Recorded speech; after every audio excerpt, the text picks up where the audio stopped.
ಕರ್ನಾಟಕ ರಾಜ್ಯ ಸರ್ಕಾರಿ ನೌಕರರ ಸಂಘದ ಕೊಡಗು ಜಿಲ್ಲಾ ಘಟಕದ ವತಿಯಿಂದ ಜಿಲ್ಲಾ ಮಟ್ಟದ ಕ್ರೀಡಾಕೂಟ ಹಾಗೂ ಸಾಂಸ್ಕೃತಿಕ ಸ್ಪರ್ಧೆ ಜನವರಿ 9ರಿಂದ 11ರ ತನಕ ನಡೆಯಲಿದೆ ಎಂದು ಅಧ್ಯಕ್ಷ ಎಂಸಿ ಅರುಣ್ ಕುಮಾರ್ ಮಾಹಿತಿ ನೀಡಿದರು. ನಗರದ ಪತ್ರಿಕಾ ಭವನದಲ್ಲಿ ಸುದ್ದಿಗೋಷ್ಠಿ ನಡೆಸಿ ಮಾತನಾಡಿದ ಅವರು, ಮಡಿಕೇರಿಯ ಜನರಲ್ ತಿಮ್ಮಯ್ಯ ಜಿಲ್ಲಾ ಕ್ರೀಡಾಂಗಣದಲ್ಲಿ ಜನವರಿ 9ರಂದು ಬೆಳಿಗ್ಗೆ 11 ಗಂಟೆಗೆ ನಡೆಯಲಿರುವ ಕಾರ್ಯಕ್ರಮವನ್ನು ಜಿಲ್ಲಾ ಉಸ್ತುವಾರಿ ಸಚಿವ ಎನ್ಎಸ್ ಬೋಸರಾಜು ಉದ್ಘಾಟನೆ ಮಾಡಲಿದ್ದಾರೆ. ಕ್ರೀಡಾಕೂಟಕ್ಕೆ ಈಗಾಗಲೇ 524 ಕ್ರೀಡಾಪಟುಗಳು ಹೆಸರು ನೋಂದಾಯಿಸಿಕೊಂಡಿದ್ದು ಮತ್ತಷ್ಟು ನೌಕರರು ನೋಂದಾಯಿಸಿಕೊಳ್ಳುವ ನಿರೀಕ್ಷೆ ಇದೆ. ಕ್ರೀಡಾಕೂಟದಂದು ನೋಂದಾವಣಿಗೆ ಅವಕಾಶವಿದೆ ಎಂದರು. ಜನವರಿ 9ರಂದು ಅಥ್ಲೆಟಿಕ್ಸ್, ಜನವರಿ 10ರಂದು ಸಾಂಸ್ಕೃತಿಕ ಸ್ಪರ್ಧೆಗಳು, ಜನವರಿ 11ರಂದು shuttle badminton, chess, carrom, table tennis ಕ್ರೀಡಾಕೂಟಗಳು ನಡೆಯಲಿವೆ. ರಾಜ್ಯ ಸರ್ಕಾರದ ಕಾಯಂ ನೌಕರರು ಸ್ಪರ್ಧೆಯಲ್ಲಿ ಭಾಗವಹಿಸಬಹುದಾಗಿದೆ. ಯಾವುದೇ ಇಲಾಖೆಯಲ್ಲಿ ಕ್ರೀಡಾಕೂಟದಡಿ ನೇಮಕವಾದ ನೌಕರರಿಗೆ ಕ್ರೀಡಾ ಸ್ಪರ್ಧೆಯಲ್ಲಿ ಪಾಲ್ಗೊಳ್ಳಲು ಅವಕಾಶವಿರುವುದಿಲ್ಲ.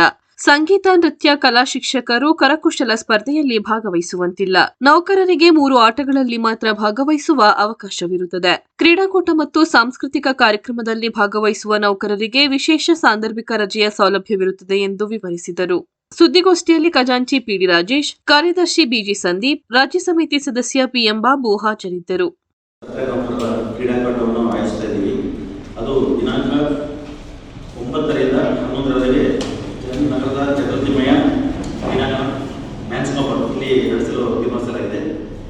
ಕಾರ್ಯಕ್ರಮದ ಉದ್ಘಾಟನೆಯನ್ನು ಸನ್ಮಾನ್ಯ ಶ್ರೀ ಎನ್ಎಸ್ ಬೋಸರಾಜ್ ಸಣ್ಣ ನೀರಾವರಿ ವಿಜ್ಞಾನ ಮತ್ತು ತಂತ್ರಜ್ಞಾನ ಹಾಗೂ ಕೊಡಗು ಜಿಲ್ಲೆ ಉಸ್ತುವಾರಿ ಸಚಿವರು ಕನ್ನಡ ಸರ್ಕಾರ ಇವರು ದಿನಾಂಕ 9/1/2026 ಪೂರ್ವ 11 ಗಂಟೆಗೆ ನೆರವೇರಿಸಲಿದ್ದಾರೆ. ಈ ಸಂದರ್ಭದಲ್ಲಿ ಕೊಡಗು ಜಿಲ್ಲೆಯ ಎಲ್ಲ ನಮ್ಮ ಹೆಚ್ಚಿನ ನೌಕರರು ಭಾಗವಹಿಸಿ ಈ ಕಾರ್ಯಕ್ರಮವನ್ನು ಯಶಸ್ವಿಗೊಳಿಸಬೇಕು ಅಂತ ಈ ಮೂಲಕ ಕೋರ್ತಾ ಇದ್ದೀನಿ. ಕ್ರೀಡಾಕೂಟಕ್ಕೆ ಈಗಾಗಲೇ ಮಡಿಕೇರಿ ತಾಲೂಕಿನಿಂದ 225, ಸೋಮವಾರಪೇಟೆ ತಾಲೂಕಿನಿಂದ 124, ವಿರಾಜಪೇಟೆ ತಾಲೂಕಿನಿಂದ 115 ಕ್ರೀಡಾಪಟುಗಳು ಸೇರಿ ಒಟ್ಟು 524 ಕ್ರೀಡಾಪಟುಗಳು ನೋಂದಾಯಿಸಿಕೊಂಡಿದ್ದಾರೆ. ನಾವು ಇದು ಮೊದಲು ಆನ್ಲೈನ್ಲಿ ಎಲ್ಲರನ್ನು ರಿಜಿಸ್ಟ್ರೇಷನ್ ಮಾಡ್ಕೊಳ್ಬೇಕು. ಯಾಕೆಂದರೆ ನಾವು ಟಿ ಶರ್ಟ್ ಕೊಡುವ ಒಂದು ವ್ಯವಸ್ಥೆ ಇರ್ತದೆ. ಹಾಗಾಗಿ ಈಗ ಎಷ್ಟೋ ಮಾಡ್ಕೊಂಡಿದ್ದಾರೆ. ಅದರ ಜೊತೆಗೆ ಅವರು ಬೆಳಿಗ್ಗೆ 8 ಗಂಟೆಯಿಂದ 10 ಗಂಟೆವರೆಗೆ ನೋಂದಣಿ ಕೌಂಟರಲ್ಲಿ ಅವತ್ತು ಬಂದು ಮಾಡಿಸ್ಕೋಬೋದು. ಆದರೆ ಅವರಿಗೆ ಟಿ ಶರ್ಟ್ ಕೊಡುವ ಅವಶ್ಯಕತೆ ಆದರೆ ಸ್ಪರ್ಧೆ ಮಾಡ್ಬೋದು. ಕ್ರೀಡಾಕೂಟದಲ್ಲಿ ಸ್ಪರ್ಧೆ ಮಾಡ್ಬೋದು. ಬೆಳಿಗ್ಗೆ 8ರಿಂದ 10 ಗಂಟೆವರೆಗೆ ಅವರು ಬಂದು ಅಲ್ಲಿ ನೋಂದಣಿ ಕೊಟ್ಟಿರ್ತೀವಿ, ಅಲ್ಲಿ ಬಂದು ಅವರು ನೋಂದಾಯಿಸಿಕೊಳ್ಬೇಕು. ಉದ್ಘಾಟನಾ ಕಾರ್ಯಕ್ರಮಕ್ಕೆ ಆಗಮಿಸುವ ಎಲ್ಲ ನೌಕರರು ತಮ್ಮ ತಮ್ಮ ತಾಲೂಕಿಗೆ ಅನುಗುಣವಾಗಿ ಒಂದು ಬಸ್ ಸಂಚಾರ ಮಾಡ್ತೀವಿ. ಬೆಳಿಗ್ಗೆ ಬಂದು ಎಲ್ಲರೂ ಅದರಲ್ಲಿ ಭಾಗವಹಿಸಬೇಕು. ದಿನಾಂಕ 9/1/2026 ಉದ್ಘಾಟನೆ ಪ್ರಾರಂಭವಾಗ್ತದೆ. ಅದ್ರ ಜೊತೆಗೆ ಆ ದಿನ ನಾವು ಅಥ್ಲೆಟಿಕ್ಸ್ ಕ್ರೀಡೆನ ಇಟ್ಕೊಂಡಿದ್ದೀವಿ. ಅವತ್ತು ಎಲ್ಲರೂ ಭಾಗವಹಿಸ್ತಾರೆ. ಅದೇ ರೀತಿ 10ನೇ ತಾರೀಕು ಸಾಂಸ್ಕೃತಿಕ ಸ್ಪರ್ಧೆಗಳಿರ್ತವೆ. ಆ ಸ್ಪರ್ಧೆಗಳು ಎಲ್ಲ ಭಾಗವಹಿಸಬೇಕು. ಹಾಗೂ 11ರಂದು ಒಳಾಂಗಣ ಕ್ರೀಡಾಕೂಟ ನಡೆಯಲಿದ್ದು, ಒಳಾಂಗಣ ಕ್ರೀಡೆ ಶಟಲ್ ಬ್ಯಾಡ್ಮಿಂಟನ್, ಚೆಸ್, ಕೇರಂ ಇದನ್ನೆಲ್ಲ ನಾವು ಭಾನುವಾರ ಬೆಳಗ್ಗೆ 10 ಗಂಟೆಗೆ ಪ್ರಾರಂಭ ಮಾಡ್ತೀವಿ. ಇದರಲ್ಲಿ ಅವರು ಯಾರೆಲ್ಲ ಕ್ರೀಡಾಪಟುಗಳಿರ್ತಾರೆ ಸ್ಪರ್ಧೆಗೆ ಭಾಗವಹಿಸೋರು ಅವರೆಲ್ಲ ನಮಗೆ ನೋಂದಣಿ ಕೌಂಟರಲ್ಲಿ 9:30 ಒಳಗೆ ಬಂದು ನೋಂದಾಯಿಸಿಕೊಳ್ಬೇಕು. ಅದರ ನಂತರ ಬಂದವರಿಗೆ ಅಲ್ಲಿ ಇದು ಸ್ಪರ್ಧೆ ಮಾಡುವ ಅವಕಾಶ ಇರುತ್ತದೆ. ಯಾಕೆಂತಂದರೆ ನಾವಲ್ಲಿ ಅವರಿಗೆ ಏಜ್ ವಯಸ್ಸು ಇದೆಲ್ಲ ಮಾಡಬೇಕಾಗಿರ್ತದೆ. ಅದರಿಂದಲೇ ಮತ್ತೆ ಬಂದವರಿಗೆ ಅಲ್ಲಿ ಅವಕಾಶ ಇರೋದಿಲ್ಲ.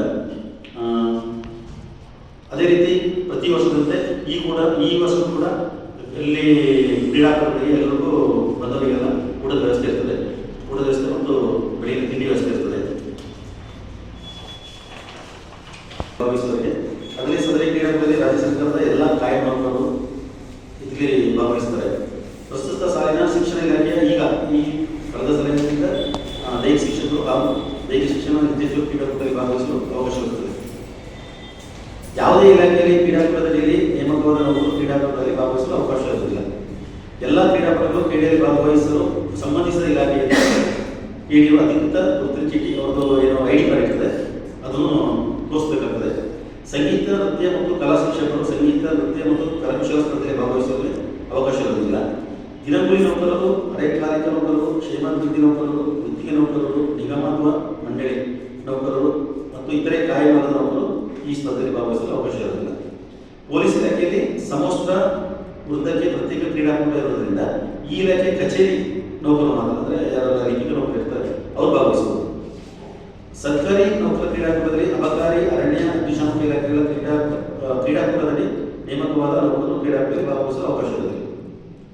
ಅದೇ ರೀತಿ ಒಂದು ಟ್ರ್ಯಾಕ್ ಟ್ರ್ಯಾಕ್ ಮತ್ತು 2 ಫೀಲ್ಡ್ ಅಥವಾ 2 ಟ್ರ್ಯಾಕ್ 1 ಫೀಲ್ಡ್ ಸೇರಿ ಒಟ್ಟು 3 ಆಟಗಳಿಗೆ ಮಾತ್ರ ಭಾಗವಹಿಸಲು ಅವಕಾಶ ಇರುತ್ತದೆ ಸ್ಪರ್ಧಾರ್ಥಿಗಳಿಗೆ.